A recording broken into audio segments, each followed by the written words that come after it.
So our next session would be from Dr. Ram Kumar MISHRA, former Director of Institute of Public Enterprise, ONGC, Subir Raha Chair Professor on Corporate Governance, and he's the President of Management and Social Science Research Center, Hyderabad, an extraordinary professor, and his academic stints were with London Business School and the University of Bradford and United Nations Center and Promotional Enterprise.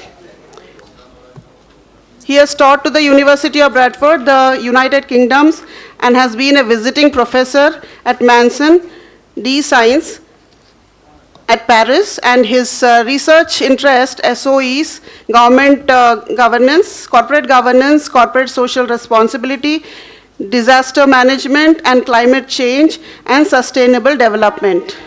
We request you to please come over, sir. Thank you.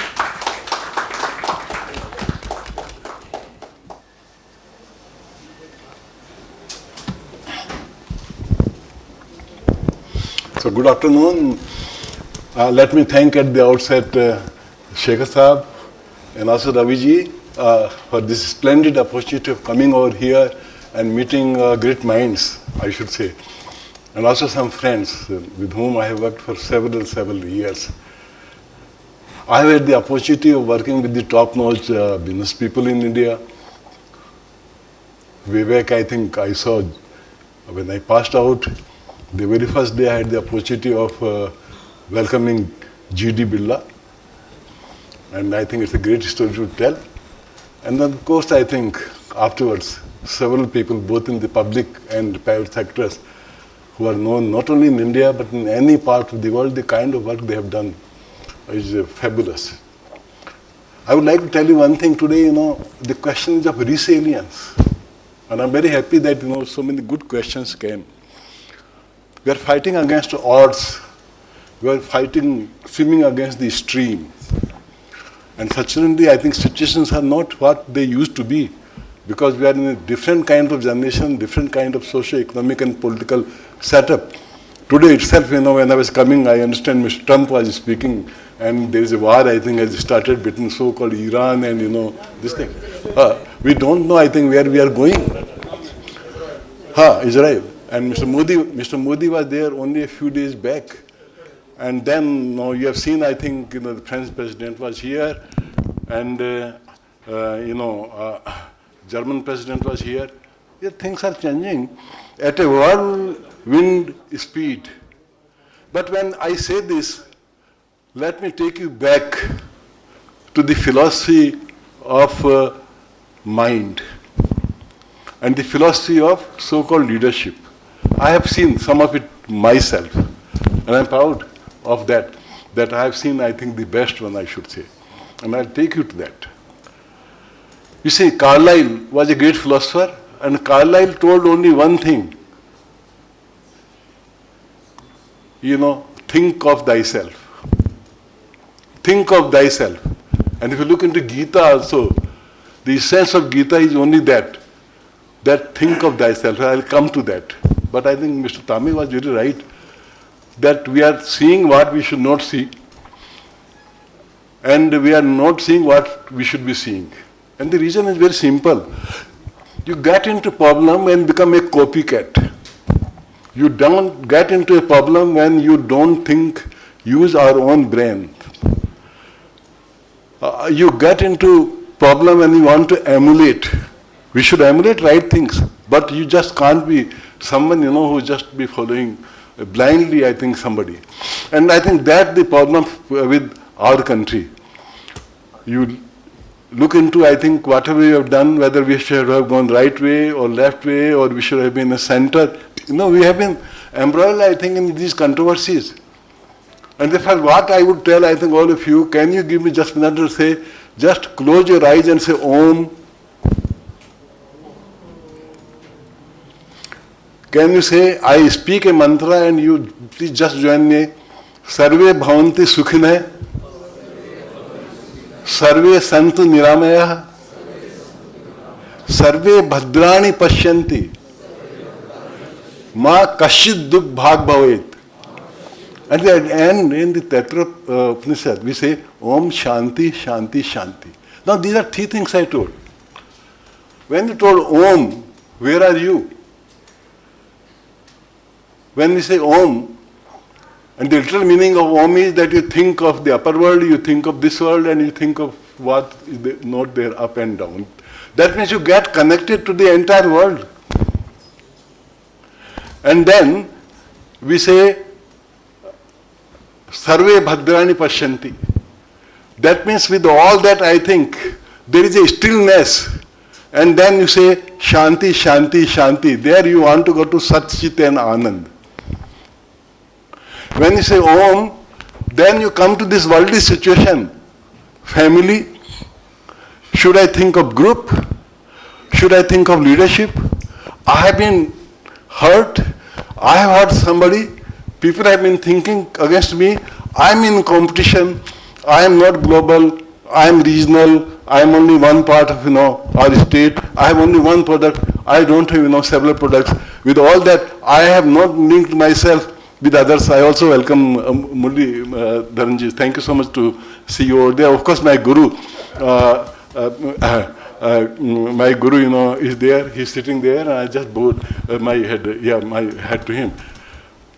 So what is happening is that, you are lost in the maze of thoughts, and you do not know what you should be doing. But understand, when this is Sarve Bhavanti Sukhne, then you are coming out of that thought stream, and you have the resilience. And this resilience we require now, because you are swimming against the current. You go forward and you are thrown back. And this resilience comes, and then you have stillness. And then when you say Shanti, Shanti, Shanti, then I'll explain to you, you go to Sat Chit and, Anand. Now this is very, very interesting. We have several thoughts, and then we are coming to, this is something like, if you have gone around our east coast and west coast, you have seen sea and rivers, and you see ripples, and then you find that these ripples, they just settle down. And then I think you see in the sea, you have the light, I think, C.V. Raman got his Nobel Prize only, on that. So these are nothing but, this all relates to mind. When you say ripples, I think they come, we always say that a river never flows second time. Thoughts come and go, thoughts come and go, that's the ripples. But then those who are, little elevated people, they go from ripples, and they go from ripples to what is known as, a still sea. And then the third one, I think they go from that, and they see light, I think, in water. So the question is of mind, I think. Mind is very important in our life. We get that, we achieve that, what our mind thinks. But what is happening is, as Mr. Tame told, we think of our daily routine. We are lost in daily routine. We are lost in organizational problems. We are lost, I think, in conflicts. But we don't think that what is the ulterior purpose for which we are living. I think that's very, very, very important. And therefore, I think I just give you a very simple story. That there was a person, I think, he was doing big construction work, and he needed about 1,000 people. And all such groups are headed by somebody. So he asked them and told that I need the 1,000 people. How much they will charge? How much I should give to them? Then he told, sir, all of them, you have to give something about 5,000 rupees. Okay, you send them to construction site. Still he needed more number of people, and then he again contacted him and told that, I need another 1,000. Okay, I'll get, but sir, it is difficult. Okay, you get them. How much they want? Sir, they want 10,000 rupees. Okay, when this was over, then he told that I still need another 10,000 people. 1,000 people, can you get them? Yes. How much they will charge? Sir, they will charge about 10,000, 15,000 rupees per day. And he told, okay, you let them. Now somebody, who was sitting there, he asked, sir, some group you are giving, 5,000, under 10,000, under 15,000. Then he told, I didn't give them. They asked me for that. Life is like that also. Somebody is an engineer, somebody is a doctor, somebody is a politician, somebody is in business, somebody is a failed person, somebody is a successful person, somebody is in army, somebody is in teacher, somebody is successful, somebody is unsuccessful. In the academic, some people get quoted, some do not quoted and all that. But one thing is very certain, that in life, I think, life doesn't disappoint. In life, you should know what you want, and once you know what you want, you get that in life. And we also say, I think in our scriptures, you are what you think. You are what you think. And Mr. Modi is a very good example of that. Mr. Modi is a good example. There is Khrushchev of USSR, then USSR, was a very good example of that. And you see, I think in our business also, we say Hari Ananta Hari Katha Ananta, means God is limitless. And telling stories about God, they're also limitless. And therefore you have seen, I think, you take the case of G.D. Birla, how they started from a small place from Junjunu. They had nothing. They went somewhere with a small kind of lota, we call them. And they started and they came in one business, second business, third business. And G.D. Birla financed the India's, freedom struggle. If Gandhiji had anybody to finance, it was, I think, G.D. Birla. So there are two things. And then G.D. Birla didn't stop. But you see again, the minds of G.D. Birla,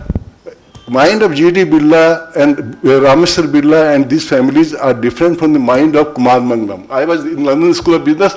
Kumar Mangalam was doing his MBA over there when I was a student. You take Bits Pilani, because the day Bits Pilani started, my father and Mohanlal Sukhadia, who was the chief minister, they traveled in the same car, and Mr. C.R. Mitra was the first director of Bits Pilani. But you see, the philosophy of Bits Pilani has undergone a very, very big change.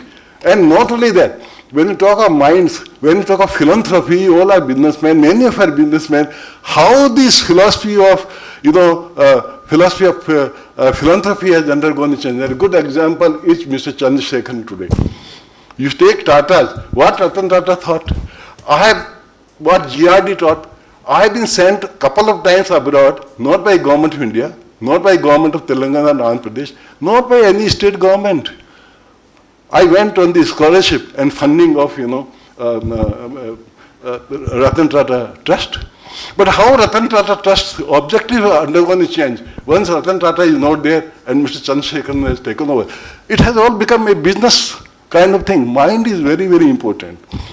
Mind, let me again tell you, you get what you think.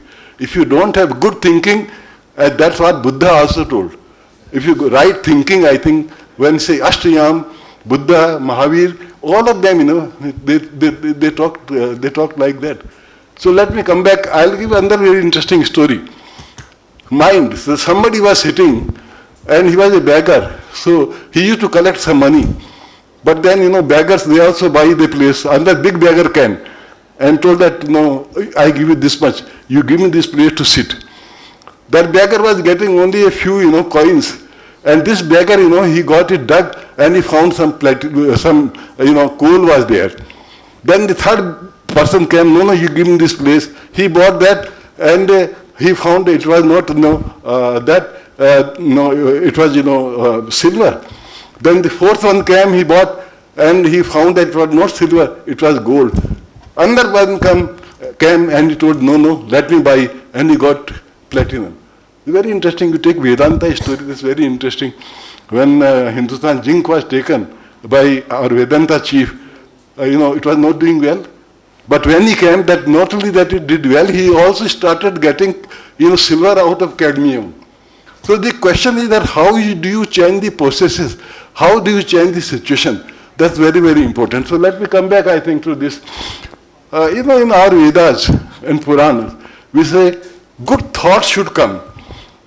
This is very important. This is the essence of all the Vedas, all Puranas, all Vedanganas, or Gita, everywhere I think only one thing, that we should have good thoughts. So in the morning when you and I get up, can you think of a good thought that day, how we are going to live, how we are going to balance, how we are going to talk to your friends, how we are going to talk to your office people, how you'll implement your business strategy in a very, very different way. How will you relate your business to other businesses?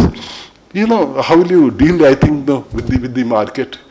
It's a very, very interesting thing. So that was, I think, the first thing. Then, if you go further down, then we have the Nishkam Karma Yoga. Mind, I think. You can keep the mind free. Today we want results. We want things done and there.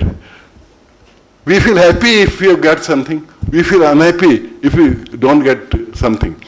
And unhappiness, I think, overpowers happiness in our life. And that's why I think Mr. Shekhar Agarwal was talking, we have psychosomatic diseases.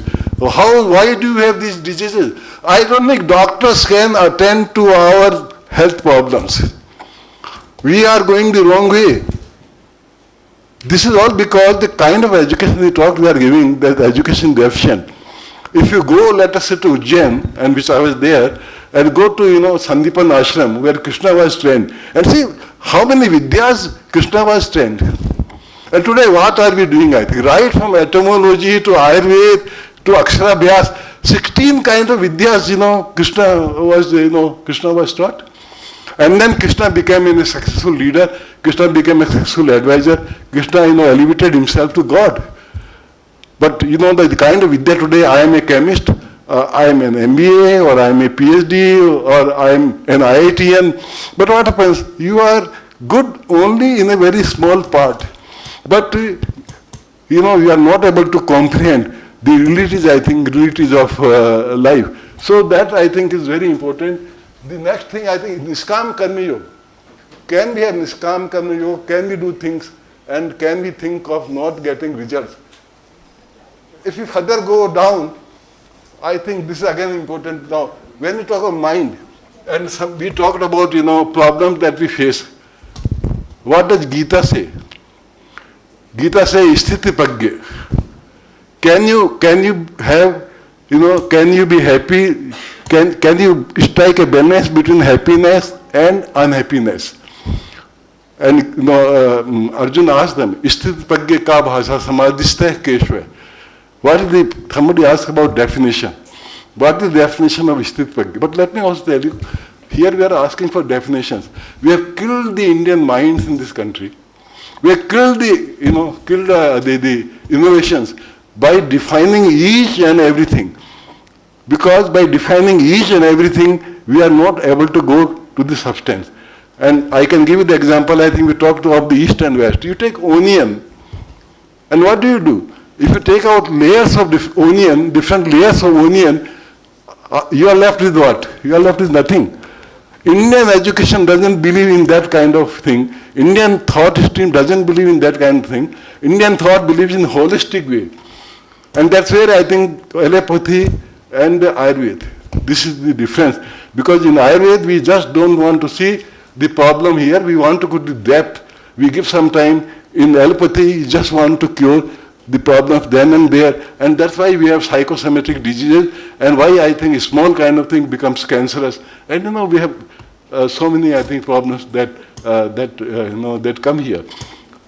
So, Indian thoughts, I think, when you think of Indian thoughts, then Indian thoughts, they give great, I think, importance to mind. Now, what are the ways? How can we control mind, I think? That's, I think, an important thing. Maybe I think we can control mind through this kind of thing. Maybe we can control mind through meditation. Maybe that we can control mind through self-examination, I think. And in my way, I think, the best process of controlling mind is self-examination, that you just sit, you just ponder. What did you do that day when you sleep? What did you do that day? How much of it was, in your way, good and bad? I want to tell you, I think we asked some questions here about conflicts. Indian philosophy doesn't believe in conflicts. Indian philosophy believes in harmony. We never believe, and let me tell you, like mathematics, there is nothing that we cannot solve the problems that we have in our day-to-day life, whether they're in business or in politics or at home, I think anywhere in the world. We can always, I think, solve these problems if we believe in harmony. The question there comes that what is in the mind of leaders? And I want to tell you one thing, this is very interesting. Why do we go elsewhere? Why don't you go to Nagpur? I think all big business people, all those people who are in business at any level in government or here, all officers in the government, they should go to Nagpur, Wardha and see how Gandhi provided the leadership to this country. When I went there, I was interested to see that Gandhi's room was just 10 by 10. And it was just, cow dung was there on that. And 10 people used to sleep in that room, including Ba. Here we think of gender, ladies separate. We have become too much structuralist. We believe too much of protocol. We believe too much of hierarchy, I think. Any country, any system where hierarchy, precedes the mind, that country is going to get, doomed. Hierarchy doesn't take you anywhere. What takes you is, I think, working together harmoniously. So let me come back. Whole struggle of India, was done by Gandhiji there. And when Lal Linlithgow and other viceroys, they wanted to talk to Gandhiji, they had put, some special telephone line, they would talk. What kind of food they had? It was a sort of, they used to, live together. And today I think the problem, minds of people is such that they don't want to talk. The biggest problem is today communication in the industry, communication at home, communication between mother and father, communication between son and father is totally broken. I give you a case. I had 2 students, and each one of them was getting, they were getting a crore. So I just met them and asked, how do you feel, how are they? They told, we are fine. Then what about the food and all that? No, we take our breakfast there, we get our lunch there, and we bring our dinner here. Then I told, why don't you cook? No, we are getting 2 crores. Are we there only to cook? Why should we cook our food? We have done our MBA from France, from INSEAD. Now one thing, cooking food is just not, I think, is there to put the food in the plate. When it is done, then there is dialogue, I think. When it is done, I think we solve the problems. When it is there, we talk to each other. Communication is there. And I think this is the problem when you talk of AI, I think. When you talk of, mind and AI should not overpower the minds of people. Let our minds be bigger, I think. Our minds should be ahead of AI. One thing I want to tell you, you take Steve Jobs. India has grown so much, all because of good institutions, good minds. But the question is, can India be bigger? I have been to China several times, and I find that we are nowhere. You take our businesses also, see the Chinese mind. Chinese mind is to scale up the business, not only there, but capture the entire world. In our case, we are happy that we are starting our institutions, whether it is IPE or any other institution, I'll say, or ISB. We want to be local. We want to have something which is quite good. But we don't think, where do we stand vis-a-vis others? Can we set up a better benchmark? And we find that we are nowhere. You take, I think, India's problem. Let me come to management education. We have 20 IIMs. These 20 IIMs put together, they teach, I think, roughly about 10,000 people. But if you go to Copenhagen, now Copenhagen's, Denmark's, capital Copenhagen is 1/3 of our Hyderabad. But can you believe, Copenhagen Business School has 20,000 students on campus. If you go to any Chinese school, they have 80, 90 countries, studying there. But why not in our IIMs? Why not, they have been able to attract even a few. So the question there is, you become big when you think big. If you don't think big, you think very happy if you have done better than others. You think happy if you have done better than your family people. If you think better that you are counted in country. But earlier we had that kind of thought when we had Ashoka. We went, I think, to different parts of the world. And I'm certainly, I think, we put, whether it is Vietnam, it is Sri Lanka, or any part. But then our expectations, our imaginations, slowly, I think, they become smaller and smaller and smaller. And India's influence, it just went away because people who led our society, who led our businesses, they lost, I think, that kind of steam of of being everywhere, I think, everywhere in the world. So let me, I think, when you talk about internet, how does internet come? You know, Steve Jobs himself came to India, and he went to Nainital, where I forget the name of that rishi, where Hanumanji, they pray Hanumanji, I think, and which one? Neem Karuli Baba. And not only Steve Jobs, even I think his successor also used to come, and they got some inspiration. And now I think this is a good thing. Why did they think of internet? I want to tell you, sitting here, there is something, Pragyanam Brahma. What is Pragyanam Brahma? Pragyanam Brahma is consciousness. When you think of me, you are limited here. When you think of your family, limited there. When you think of business, limited. India's problem is that our consciousness is limited to our house, our food, our family, our relations with the government, our relations with the business, our some thinking how our family should grow, how our business should grow, what should be our social structure, where we should stand, all that. But the kind of thing that can you do something very new? Can you do something very great? That unfortunately is not there. And that I was saying that the concept of internet, it came much later. But our yogis, they just think, and you and I can think today. I'm just giving you this formula to all of you. Pragyanam Brahma. You think, you increase your consciousness. Try to increase the level. Go beyond what you have been doing and make it. And I'm very sure that many of us, I think, would be able to achieve what we want to do.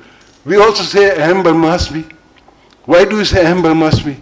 We talk about mathematics. In mathematics, we have the theory of sets. We all are the sons and daughters of Almighty. Then can we be bad? If we are God's sons and daughters, how can we be bad? Because God is the set, and we all are subsets. Now, given that, I think this shows that how much powers we have, what we can do, what is not achievable, what is good and bad, how we can distinguish, I think. And are you born for yourself, or you are born for others also? Can you do something yourself? Can you do much more for others? Can you share, I think, what you have? Can you share something of what you have? These thoughts, they elevate you. So the mind, I think, what kind of mind we have? It's not the question, I think, when they talk about Modi, why Mr. Modi has become Prime Minister. There's a chai wala and all that. You can say anything. The question is not chai wala or jari wala. The question is, what was Mr. Modi's objective in life? And that objective, they are not limited only to Mr. Modi or Mr. Ravindra Reddy here, or anybody, I think, in the world, or Einstein. Now I have been to Einstein's school and college in Zurich, where he was educated. Sitting there, Einstein thought E is equal to mc square. And whole world, I think, we talked about that mathematical equation. He put entire world, I think, E is equal to mc square. We have been discussing energy crisis. All that energy crisis can be solved if you can rightfully understand what E is equal to mc square. So let me also come and tell the most valuable part in life, in our body, is mind. What happens is that we think of hand, we think of eyes, we think of legs. If any problem is there, we look into these organs. But what is the under connection in these organs that we don't think? And let me tell you, you just think, I think, for several days that you don't have, any health problem. Or somebody should think, there are cases where people who had cancer, who had tuberculosis, who had very bad accidents. Yuvraj, I think, is a very good example of cricket. There are some, I think, and not to go too far, I think, we had somebody who died at the Swami Shivanand at the age of 125. And Swami Shivanand knew what he has to do. He had an objective of life. So in life, if you have an object, our problem is that we think we have become 60 years. Now I have 2 sons. All of them are married. I have got a good business, I think. My products are selling. I have got a connection, or I am in politics. We just stop there. At least I see many people coming and telling, you are 80, you are 100. They don't know that India has a society, don't go Shankaracharya. Come to Shankar, who gave the philosophy of Advaita. Shankaracharya himself was just 8 years. He took sannyas, and at 20 to 32 years, Shankaracharya left abroad. He was not there. But Shankaracharya went to Ujjain, and he wanted to meet Pavan Swami. Pavan Swami was about, they say, 400 years old. And about 100, when he went there, then there were sadhus, or spiritual leaders. They wanted to meet Pavan Swami for about 100 years. They were waiting. So when they saw Shankaracharya, a child of 9-10 years, and asked, why have you come here? I have come here to meet Pavan Swami to take some guidance and some spiritual lessons. Then he told, we are waiting for 150 years. Do you think that Pavan Swami will meet you?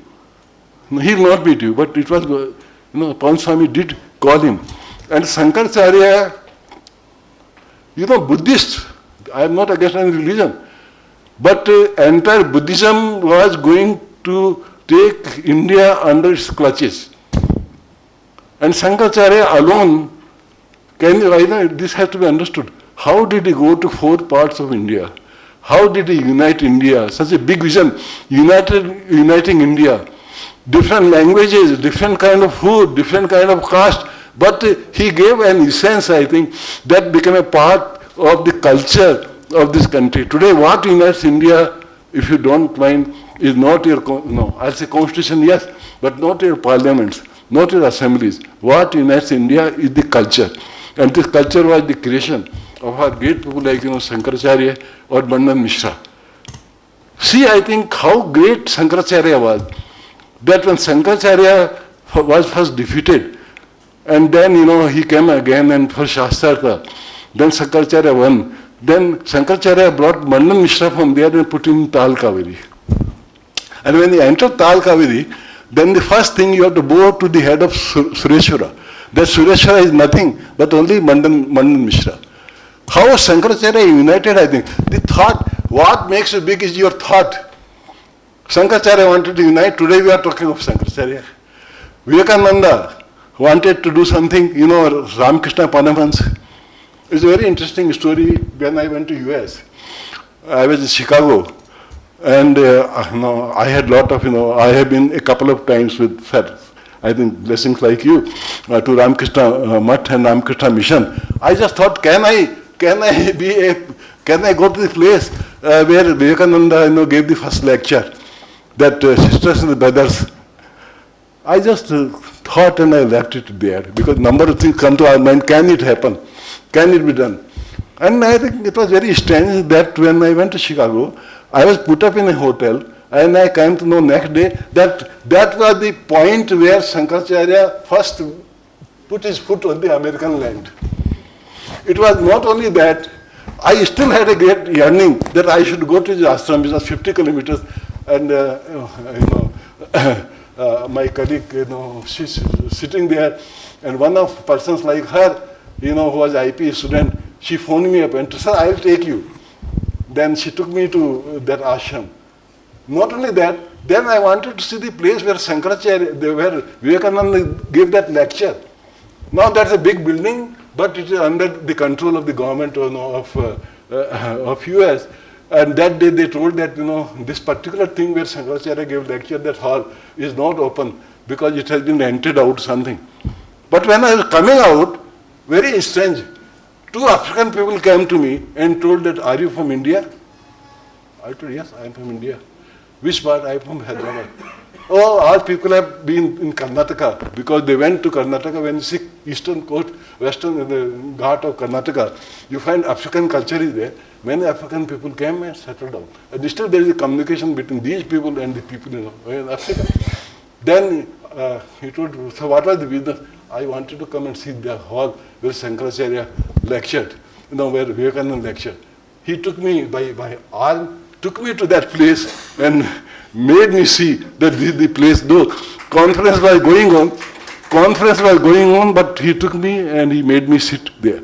The question was that I had in my mind, I think, not only from there, somewhere this thought germinated that can I go to the place where Vivekananda lectured.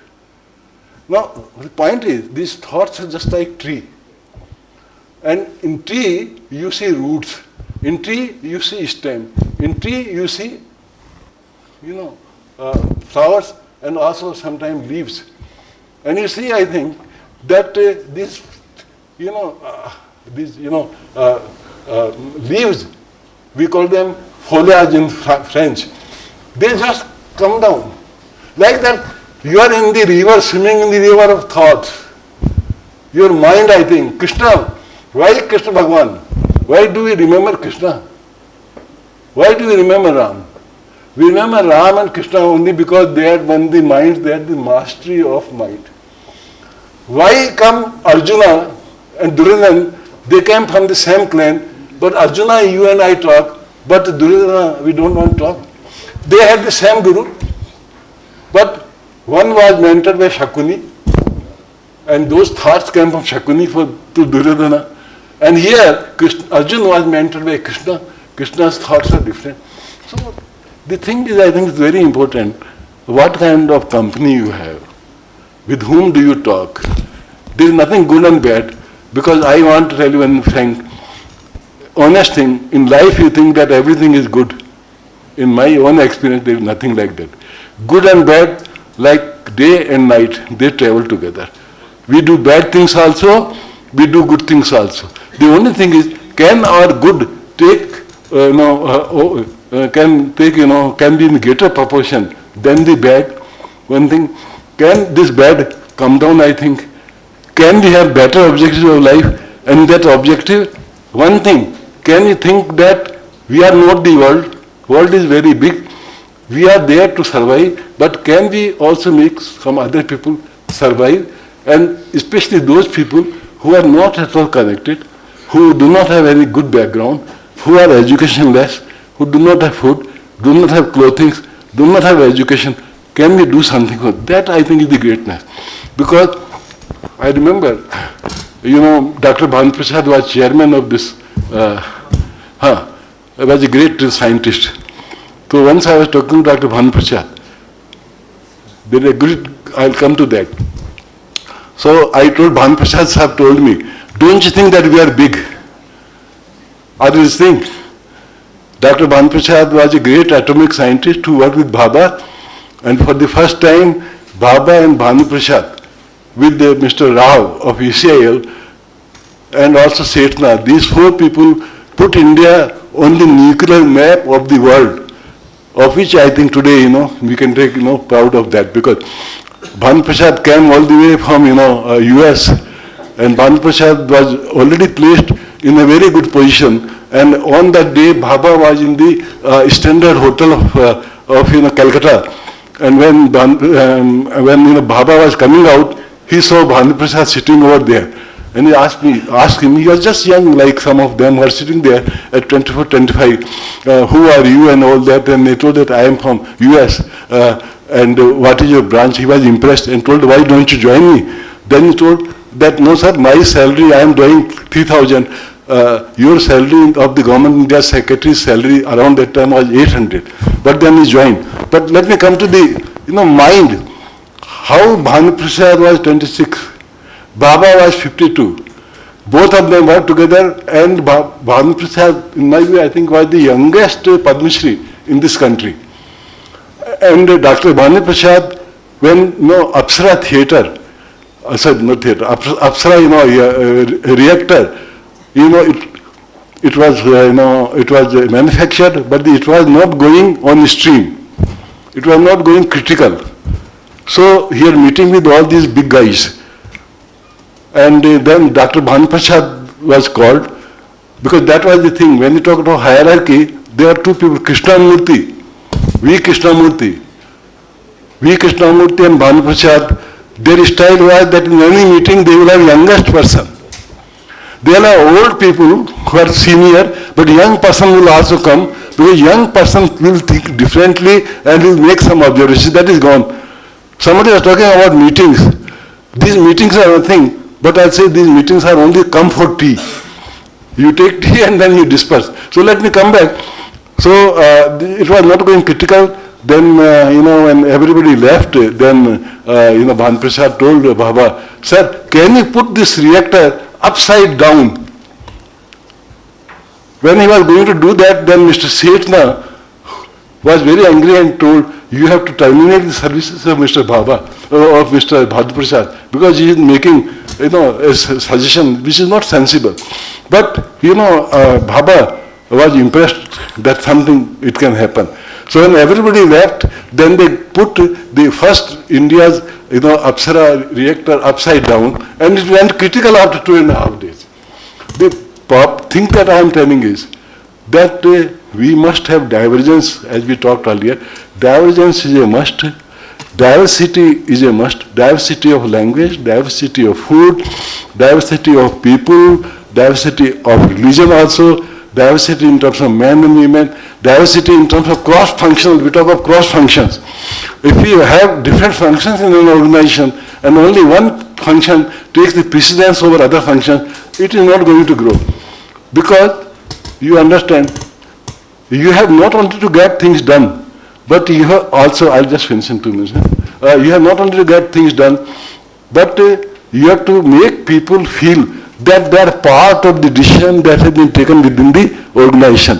Because if you go on alienating people, then what will happen? Ultimately, you and I think few people, I can't say them cronies, those few people, they will be left in an organization, and organization's growth, I think, will come to a halt. So let me come back, I'll finish that.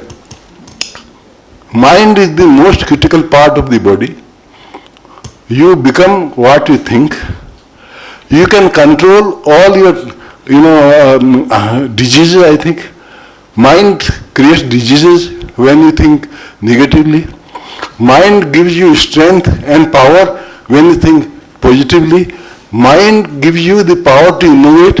And if any country has to become very big, it has not to go incrementally. Some, threshold breaking innovations, they have to take place in society, as India did. If you go to the ancient India, you see, I think Panini gave the grammar. If you see, your computer sciences and your rockets, etc., they were done, I think, around that. Those 6 pandits were there. These 6 pandits, they were Vyakaran or logic, Natyashastra, Gram Shastra, everything came. So if you want, mind can give you something which is beyond thinking.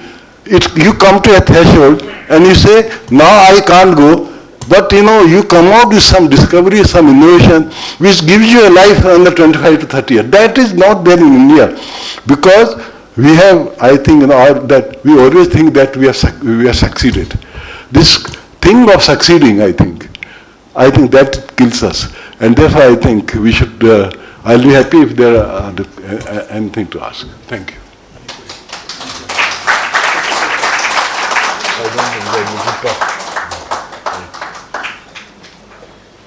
Thank you very much, sir. Excellent talk. And now we'll take some questions. If anybody have any questions? If there is any question, I'll be very happy. After the session.